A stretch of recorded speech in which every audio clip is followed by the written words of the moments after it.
Hello and welcome to a new video. I thought today I would do another video in a series that I have not done anything in for a long time, and that was my diverse romance recommendations series. A couple years back I did a couple of videos just kind of recommending books with some sort of aspect of diversity to recommend to you, but I haven't done one in a really long time. I don't do as many recommendation videos just generally, but I feel like I have a lot built up over the last few years, so I'm going to go through some of the books on my list. This is a mix of adult and YA romance, but they're all romance books, so let's go ahead and get started. A book I read recently and really enjoyed, and I'm very excited to read the sequel, is Like Real People Do by E.L. Massey. This is an romance, as well as has a lot of really good chronic illness representation. The main character, Eli, he is a openly gay figure skater. He was in a car accident as a teenager and therefore suffered a traumatic brain injury and has seizures because of that. He has a service dog that travels with him everywhere who warns him of seizures. And then he falls in love with the captain of an NHL team, which is hockey. He is a not openly gay guy who is coming to terms with his sexuality and starting to learn some things about himself and about his relationship with his friend, and it's just such a sweet story. I just love these characters so much. I think they are just beautiful together, and I really enjoyed this one. So next is a book I read a couple months ago that I actually have a physical copy of, and that is May the Best Man Win by Z.R. Eller. This was such a cute young adult romance. This follows two characters in high school. The first one, I can't remember their names. Jeremy Harkis is cheer captain and student body president who in their senior year of high school comes out as transgender, and the other character is Lucas Rivers, football star and head of the homecoming committee, who is dealing with the grief of losing their older brother and also losing their partner.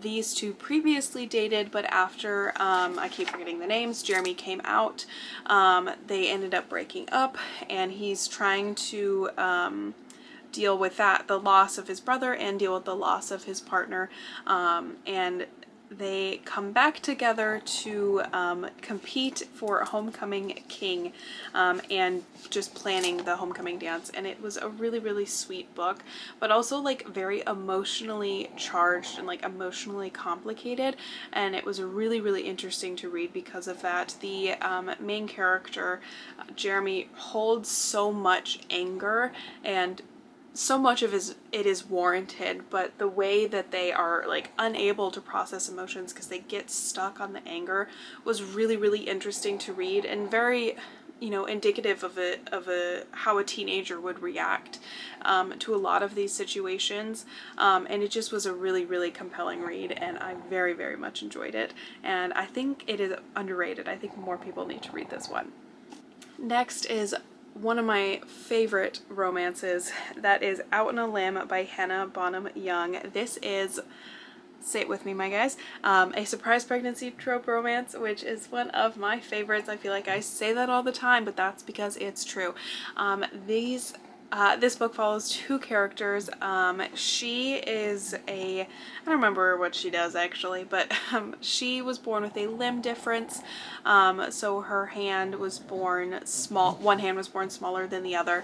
And then he is an amputee. He had, I think it was bone cancer, as a young adult teenager, and had an amputation due to that.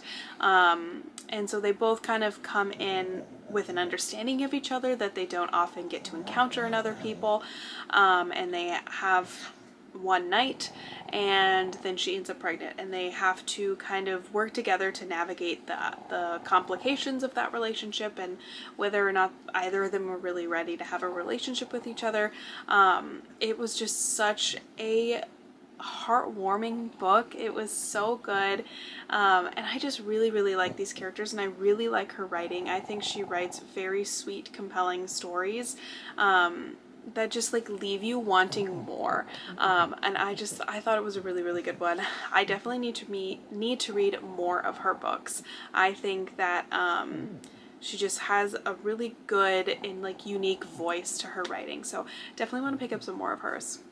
Next, another surprise pregnancy trope. I can't help it. They're my favorite books. This is Lizzie Blake's Best Mistake by Maisie Eddings. This one, I loved this one. I have one critique of it towards the end, but this is about a character who has ADHD and I think anxiety, but mostly the ADHD is the like main kind of thorough point of the story, that she feels like she's always letting people down because she forgets to do things. She doesn't keep a job for a very long time, and she's very, you know, like spacey, can't get things done. She just, to the outside eye, doesn't look organized or like she has her life together. She meets this guy, they have one night, it goes on.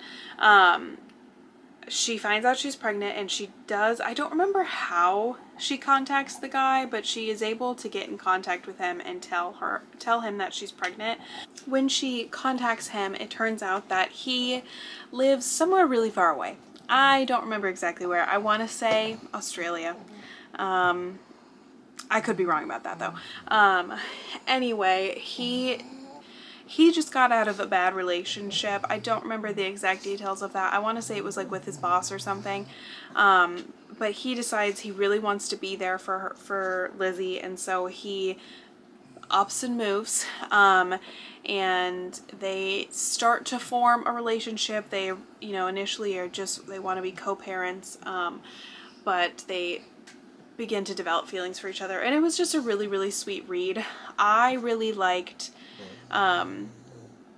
the growth that happened between the characters in the relationship, in finding a balance between, he really wanted to just take care of her, but she also had to learn to do things for herself. And I will be honest, at points she was a little bit frustrating, because I'm like, girl, you need to just like get it together sometimes. But also at the same time, I feel like I'm just like her, where I'm like, I'm just missing like all these things when I feel like I should be doing more. And so it was almost like I was getting frustrated with myself at some point. So it was a really, really well written story, and I did really enjoy it.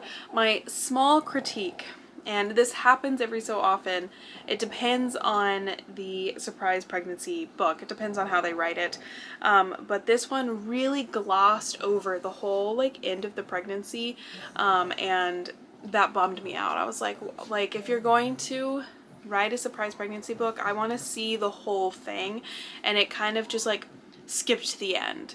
And so I was like, oh, I wanted more. I wanted more of the details and all of that. But anyway, I still really, really enjoyed it, and it was really great, like mental illness representation. Next, another one with some really good chronic illness representation is Kissing Kosher by Jean Meltzer. I'll be honest, this was not an all-time favorite book, but the story that it told about chronic illness is one that I have never read before, and I learned a lot, and I just thought it was really well written.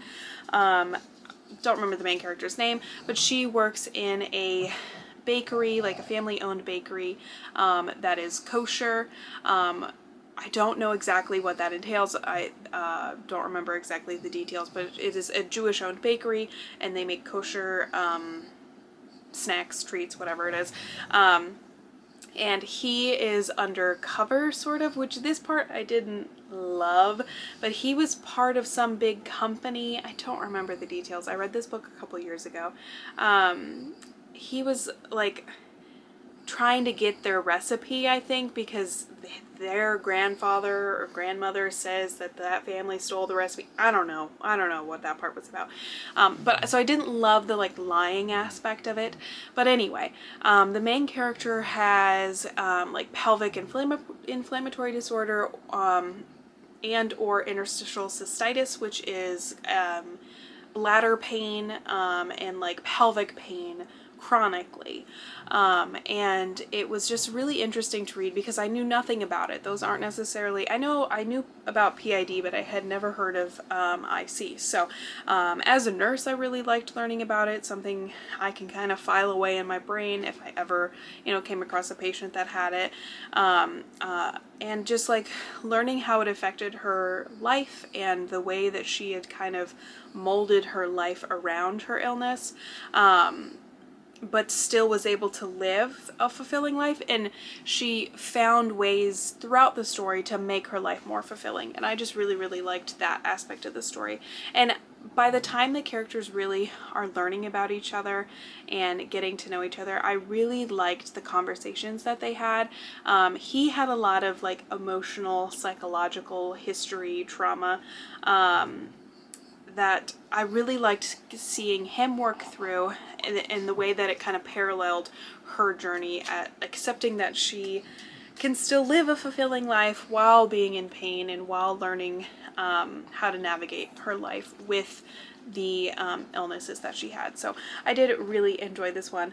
I remember being slightly disappointed when I read it because I thought it was a Christmas book or a holiday book. I guess it would be Hanukkah for them, and it's not. It has nothing to do with the holidays. I just saw the blue cover and thought winter, but it has nothing to do with that. Next, a book by one of my favorite authors, Jasmine Guillory, By the Book. This I'm recommending as an incredible book by a woman of color. I love all of her books. I've read almost every single one, but this one was a recent favorite. This is a book about a author and a publisher or editor or something. She works for the publishing company, and it's actually kind of a Beauty and the Beast retelling. This is part of a series by a collection of authors that are each kind of fairy tale retellings, and this one is the Beauty and the Beast one.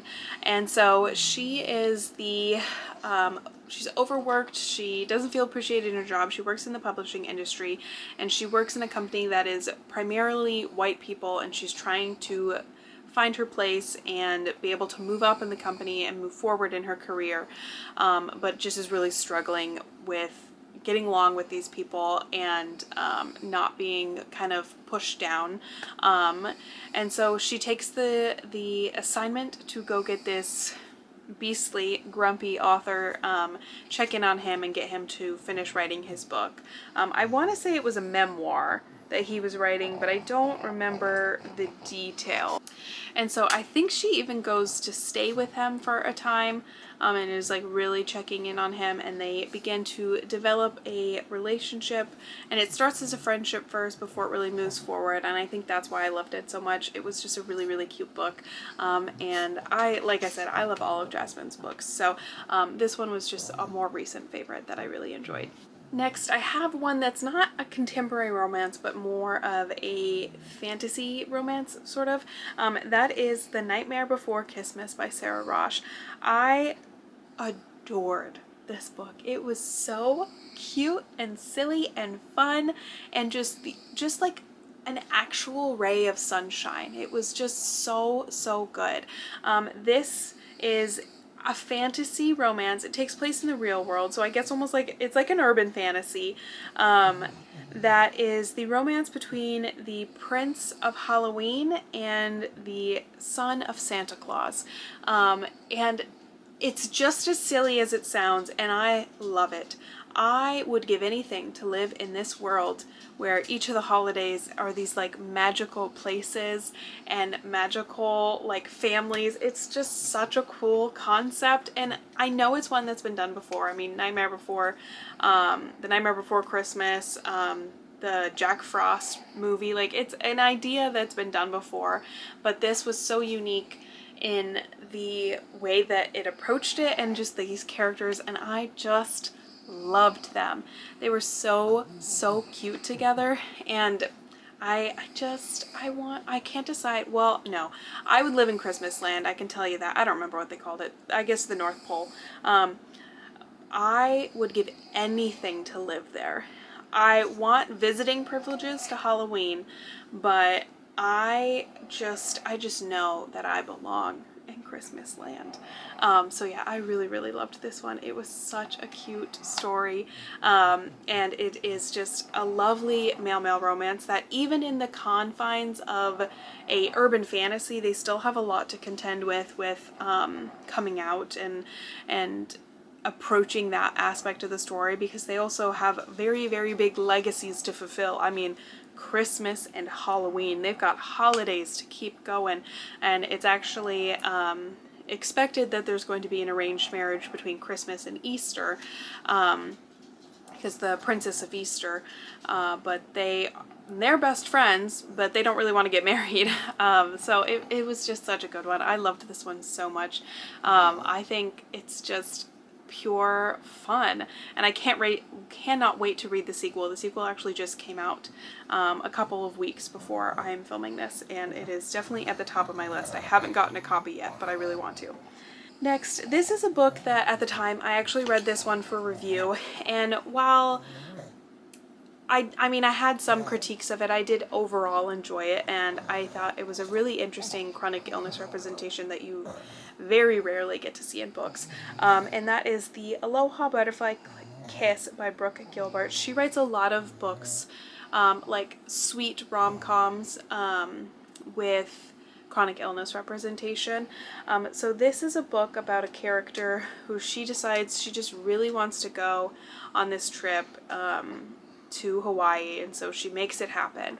But she is in chronic kidney failure and is on dialysis, and so she goes on the trip anyway, and she sets it up so that she can get treatment while she's there, but she's trying to just like live her best life kind of thing. And she ends up staying at like this Airbnb that is this little grandma and then her grandson. I think it was his grandma or his aunt maybe. And the grandma like sets him up basically, but she offers like, oh, my grandson can show you around and da-da-da-da. And it was just really cute, them getting to know each other, and him learning about her illnesses and everything.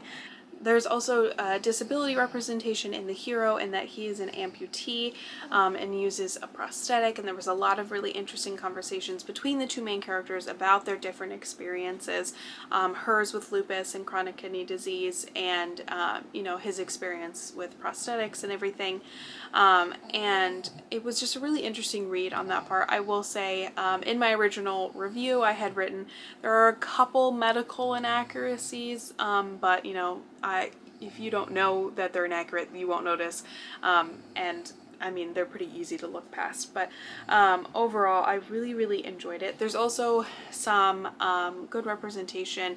The grandma is in like early stages of dementia, which is you know, something that happens to so many families, and I don't think a lot of people talk about it. So it was a really interesting read, and I really did like the characters, and I liked the Hawaii setting, and it was a fun read.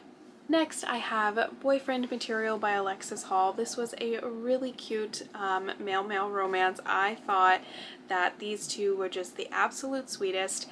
They were idiots sometimes, both of them, but it was a really sweet read. These are two very unlikely people to fall in love, and they have quite the rocky road to get there. I haven't read the sequel yet, but they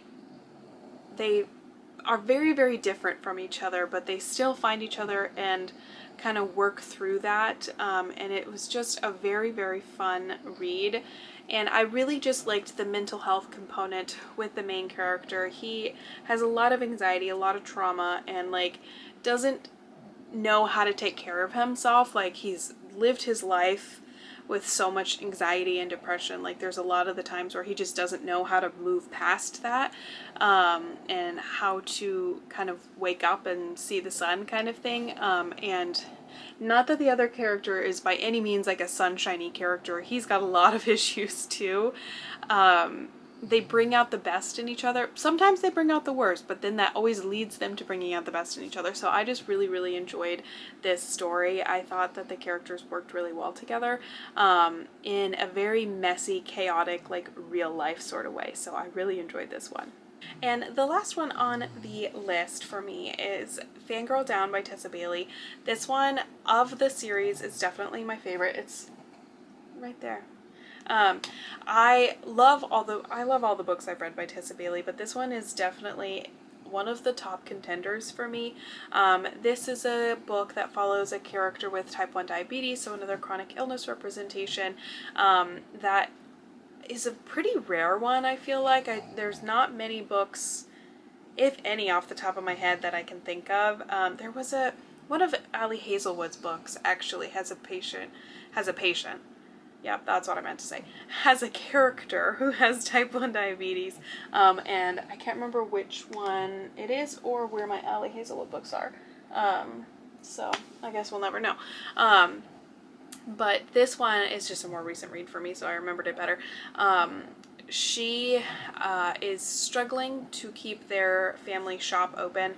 It's like a golf shop, I guess. She makes a deal with her favorite golf player that she will be his caddy for a lot of money, and she will use that money to make the repairs on the shop from the hurricane. And also she doesn't have health insurance, and she's trying to, still have enough money for her insulin and all of that, and she's having to ration her insulin, which is unfortunately the reality of a lot of type 1 diabetics out there and type 2 diabetics. That should not be the case, obviously, because they need insulin to live, and it just was a really interesting conversation between the characters. And what I really liked is that the main character, Wells, I could, like, when you're in his point of view, he really wants to jump in and take care of her, but he doesn't. He lets her take care of herself because that's what, she's perfectly capable of, until, unless he knows that she needs more help. And I liked the scene, especially he calls her parents and asks, what do I need to know about diabetes? And, like, what do I need to know to take care of her if there's an emergency? And that was just really, really sweet. And I loved these characters. This is a book where I really, really believed that they loved each other and that they were like a true relationship. Like the chemistry just felt really, really real. So I am a big fan of this book. So those are all my recommendations. I hope you enjoyed. I hope you pick some of these up. Like, share, subscribe, all that fun stuff, and I'll talk to you guys next time. Bye!